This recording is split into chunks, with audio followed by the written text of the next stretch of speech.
We have a lot to talk about.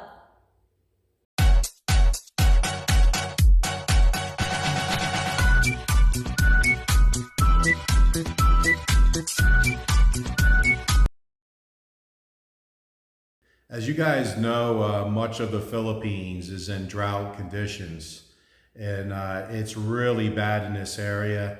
You guys know, if you've been watching our recent videos, that we got about two 30-minute rain showers, and that's it. Yes. Super dry.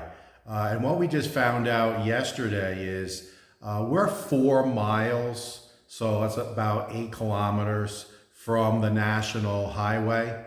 About 3 miles down the road, so not far from here, a friend of ours has been out of water for 3 weeks. That's a long time. That's a long time. Yes. Now, he has a swimming pool, so what he's been doing is he has a sump pump that he's actually taking water out of the pool to fill his reserve tank. So that's why having an extra tank is very important, and you're going to see in this video that we're working as quickly as we can to make that happen. So we are praying for rain. We need rain. With that storm that just recently came through, it missed us. You know, you hear about all the flooding up in northern part of the Philippines. You know, we watch the weather every day. Mindanao is getting rain almost every day. But here in southern Negros Oriental, we're getting nothing. So what we did was we took a ride right down our road, just about a kilometer and a half away. And I want to show you how dry things really are. Just look how dry our neighborhood is. It's just amazing to us. This was not like this last year. As far as you can look in the jungle, it's just brown. There's one green tree. Look at all that bamboo. Just look at the ground. It's like a desert. As far in as you can see, it's just like a wasteland. So this is where all these wildfires are coming from, because just everything is just so dry and dead. Just one little bit of ash from a cigarette butt or someone's fire, you can see. Now if you look, I'll zoom in for you. You see that black dirt? That's a fire. That's some kind of a wildfire where it got out of hand, and it looks like several acres burned. And these are all the fires that we're noticing at night, because we live up the mountain. And just look at the sky. No clouds in sight. But it doesn't matter where you drive. You can drive anywhere in this neighborhood. As far as the eye can see, it's just like scorched earth. Look at all that burned down. Wow. And one day later, this happened. What is this? Thank God all of our prayers have been answered. It's been 4 months since we've seen this. It looks like it's really foggy. And we're finally getting rain. Again, has to be 4 months no rain. So dry. And we were just eating breakfast, and then we could hear the sound of rain. Me zoom in on the pool. Look at that. I've never been so happy to see rain. Now, I believe this is because there's a low pressure coming in. I think it's a tropical depression, and it may be upgraded to like a signal 1 that's coming into our area. And then, of course, like most typhoons do here in the Philippines, it turns. They usually come in right around Samar in Leyte province, and then they turn north and go up towards Manila and Luzon. And I believe that's exactly what this one's going to do. But we normally get the tail end of it.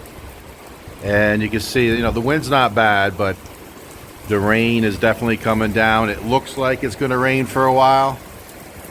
So that's good. And hopefully we'll get several hours of this, because, you know, we've been just so dry. And this is going to go a long way here in the area of trying to get, you know, our tropics back, because it's just been so dry. It's like a desert wasteland. So many communities have been out of water. Barangays have been out of water. We ran out of water one time for 17 hours. So that was a scare. But, you know, once that came up, we were okay. We haven't lost water again. So, you know, even all the way up here in the mountain, which is the beginning source of the water, you know, there was obviously, you know, a low point of us not having water, unless there was some kind of a malfunction with the infrastructure up there. I mean, I'm not sure. But as you can see, visibility is basically zero. I mean, we're about 50 meters to the telephone pole there, and we could barely see it. The rain has stopped. So that's not good, but it's definitely cloudy. So hopefully we'll get multiple bands of rain. That's how it usually goes with low pressures and tropical depressions, where you get these bands of rain. Heavy rain for 10-15 minutes, stops for a few minutes, heavy rains for 10-15 minutes, and it goes like that, you know, throughout the day. It's still raining. You might not hear it. I'll zoom in on the pool. You can see it is raining, but just very, very lightly. So as I said on our 1-year anniversary video, we've had a few contractors up here bidding on some jobs, and we're getting real close to having the first one installed. I can't wait. Yeah, what we're doing here, the first one is going to be crown molding in the main room. And then where our TV is in the main room, we're going to do an accent wall with a built-in console. So this is what our TV looks like now. And this is what it's going to look like once it's completed. So with this drought being so long this year and so dry, we figured we better double our water storage. So we went out and bought another tank. Can you hear my flip-flop squeaking? That's because just got done swimming, so I got swim hair. So what I wanted to show you is the tank that we got, best tank. This was the one I was told to get. This is exactly what we have in the utility area on the other side of the house. 1,500 liters, so we'll go from 1,500 of water storage to 3,000. So we did get it here. We don't need to do a fill on this tank, because all we're going to do is we're going to cap those two openings off. So we'll just buy caps for these, so no rainwater get in. And then you can see the opening. On this side, we'll just hook two tanks together, 1-inch piping. And then when we fill the other tank from the municipal water, that automatically goes in and fills it. They'll equalize, the tanks will equalize as long as they're at the same level. So that's the big project. I'm going to have to go get some sand and some concrete and build another pad like I did on the other side. And that's what I'll do this week, and I'll be sure to film that. So when you buy another storage tank, you just can't put it on the ground and hook it up. You actually have to install a concrete pad under it. So off we went to the store and picked up some cement and some sand. Wilma and I just got home, and we got out of the truck and we said, boy, this may be the hottest we felt. Now luckily there's a nice breeze. You can see it in the tree, which helps. But let's find the laser beam.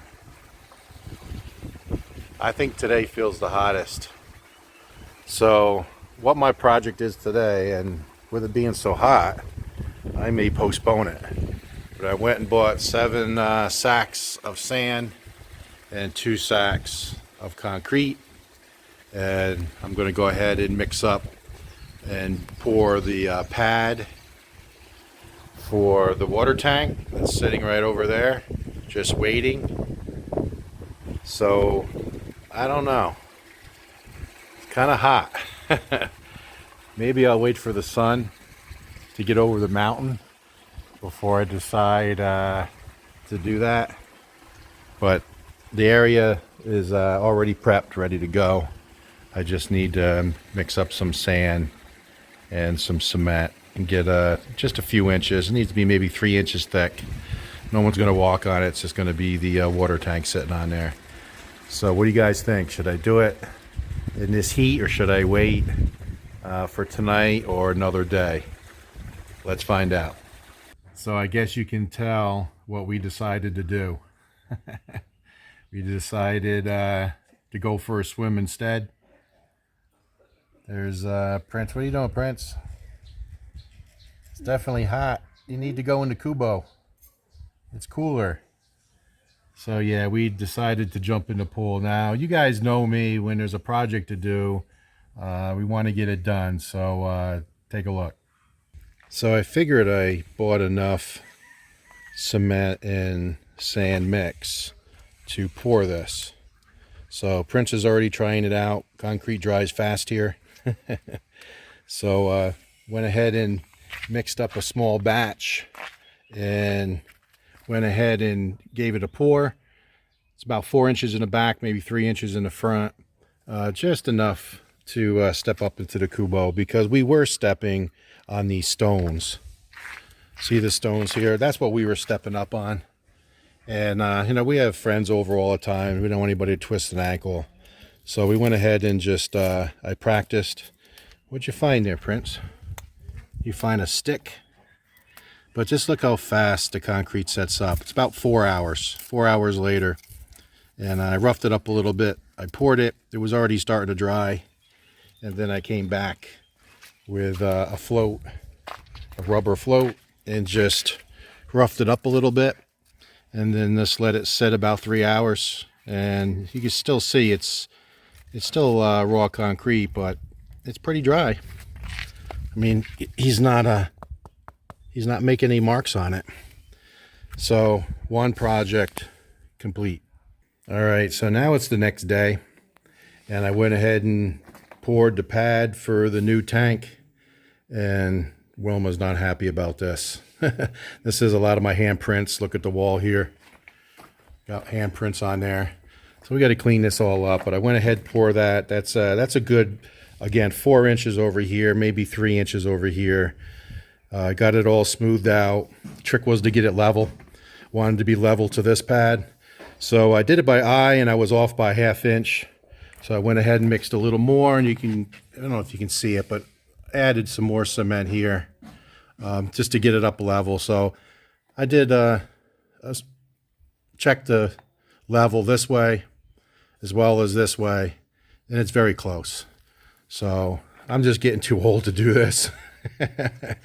I actually mixed the cement right here. So I poured the sand in a circle. It was 7 bags, and then 2 bags of cement. And then I mixed it by hand. That's the hard part. I really got a good mix. I wet the bottom real good before I did that. And then added the water, and then really worked it until it was thoroughly mixed. But doing it by yourself is just, it's tough. So, you know, Wilma helped for sure. She was handling the water and helping mixing as well. But I tell you, I'm getting too old for this because it was so hot doing this. But I got it done. So now we're going to let that dry 24 hours. It'll be dry. I mean, this has only been maybe 30 minutes, because concrete here dries extremely fast. And I think that's why they do such a wet mix. No, I don't mix it wet. I mix it like consistency of mayonnaise for the slump That's what I'm used to. And I think that's what makes it dry faster. But maybe I'll put a little water on this tonight. But it'll be dry in the morning. Do have it level. Have some cleanup to do. Wait till tomorrow to do that. And we'll go from there. We'll get the tank in place. And then we will connect the tank. I don't know if you can see it. We have an overflow. Let me see if I can do a zoom. See that, the white right there, that white piece of pipe 1 inch, and there's a valve right there. So what I'm gonna do, I'll take some of the zoom out. What I'm gonna do is I'm probably gonna have to cut that back because it extends past this tank more than I want it to. So I'm gonna have to do an elbow, or actually I'm gonna do a T. So I'll do it. One will connect this way, one will connect that way, so I can always drain with a valve. And then I'll come this way and put another valve. So we have a valve in the new tank. And then we'll close this one off. And then the water will will turn, because this turns and goes into the tank on that side. So let me take a walk over there. Okay, so this is the 1 inch pipe coming out of the first tank. So it comes out. And then this is an overflow that we created so I could always drain the tank. So what I'm going to do is probably have to cut this back. I'm going to put a T. So one end of the T will go here, one will go that way to go to the new tank, and then one will extend out. So I'm going to have a valve here. I'm going to have a valve over there for that tank so I can shut either tank off. And then I'll have a third valve past the T as an overflow. So we'll just have to keep the overflow valve off, and then the valve here, and then the valve that we'll put back here open, and then the water will find its way and equalize. So that's the project that will run over the next 2 days. Now that's more like it. So what are you up to? You found a cool spot. Always hanging out either in the Kubo during the day or in the carport because you get a nice breeze. So what are you going to do today? Hey, I'm talking to you. What are you going to do today? What's your plan? When it's real hot, he goes in the aircon. This dog loves aircon. In the truck or in the house. Right, Prince? You like aircon? Look how big he's getting. He is a lovable boy until somebody comes to the gate. Then he's not so lovable.